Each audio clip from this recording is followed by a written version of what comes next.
We're in Abu Dhabi today for a conference on USA foreign policy in the GCC.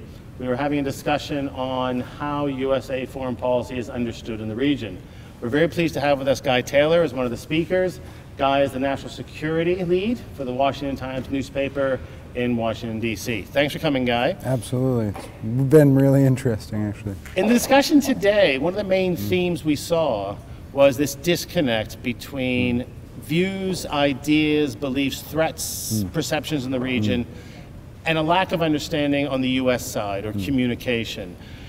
We talked in a number of different ways on how we close this gap between the two, and you raised the point just about more action in society. I wonder if you just elaborate upon that in helping us to understand how we can better get the views from the region to DC. Yeah, well, the United States, as you well know, is a massive functioning democracy. And the weakest point in a democracy is the transition of power.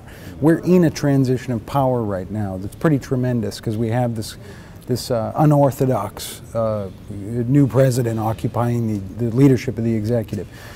So it's a bit amplified this time around, even more than normal. And in that amplification, the entire civil society space is in flux.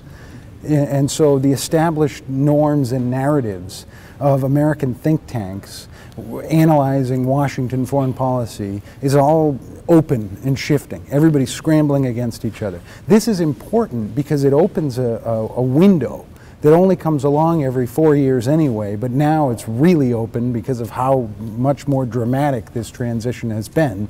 It opens a window for new voices in Washington. That's really important, I think, for anybody trying to represent a view from the outside world. It might not be something that gets headlines on CNN or in big American media, but it is something that there are experts in American civil society who have tremendous influence on the thinking of whoever's going to ultimately take hold of American foreign policy, excuse me, when the Trump administration really gets going. Those voices need to come to Washington, or they can hold events and invite people from Washington outside. But they need to seize on the opportunity of that space. And I'm not specifically talking about hire a bunch of lobbyists and come to Washington and buy off a position. I'm talking about engage in the discussion among the cognoscenti on foreign policy in Washington. But the thing we always hear about Washington, though, is that they don't want to hear anything from beyond the Beltway, that small space of Washington.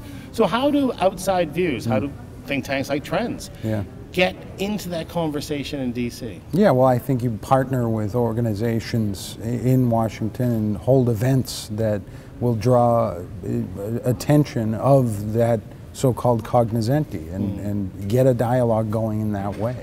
I mean, if you want to shift U.S. perceptions towards the GCC crisis, for instance, then you've got to get voices heard with new perspectives.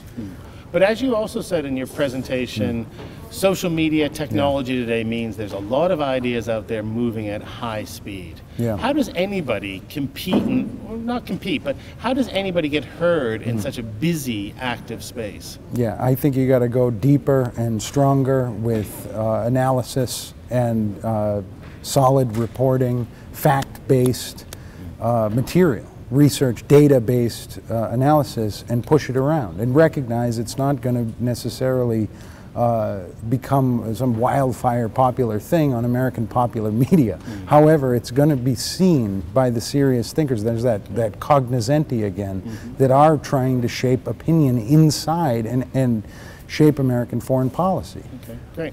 Thank you very much, Guy, for being here today, and we appreciate your views on it.